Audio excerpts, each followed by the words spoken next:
Okay, here we are, Matthew Russell Lee, Inner City Press, here at the Southern District of New York Courthouse. Today, Thursday, February 6th, 2025. It's raining or snowing or kind of slushing, but we're still going in. Of course we're going in. There's a case today about human trafficking from El Salvador. But before that, there's an IMF press briefing where we're going to ask about El Salvador and crypto.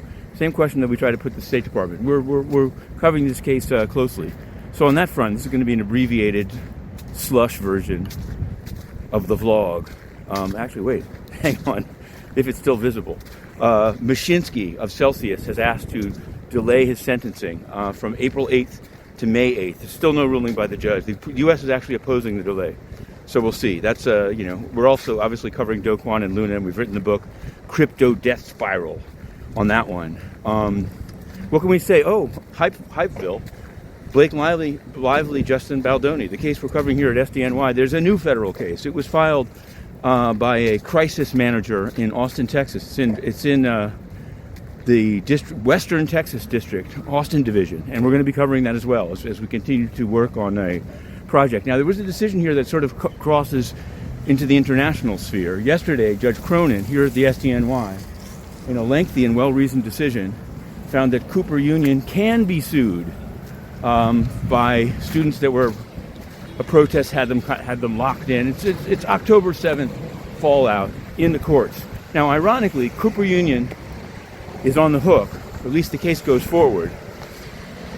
The UN UNRWA, which by its own admission, but it's much worse than what they've admitted, but by its own admission, had staff members participating directly in the actual October 7th, has argued here in court, Southern District of New York, that they're entirely immune. They don't have to answer a single thing. They could do anything they want. They could participate directly in even greater numbers. And they've said that that is the U.S. administration's position.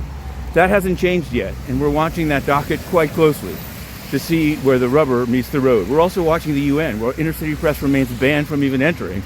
Despite our scoops now, the Columbia story has gotten better. The Columbia story has now verged not only into terrible scandals of nepotism and the use of sex for promotions within the UN, but Bachelet was a big deal in Latin American politics, and then she kind of cashed in at the UN for a while. UN Women. She seemed okay, but she did nothing as Inner City Press was slowly and then finally kicked out and censored from there. So can't say there's doesn't seem to be that committed to freedom of speech, but we're going to follow this Columbia story wherever it leads. But for now, we're going in. We've made it through the slushy walk into the SDNY. To be continued.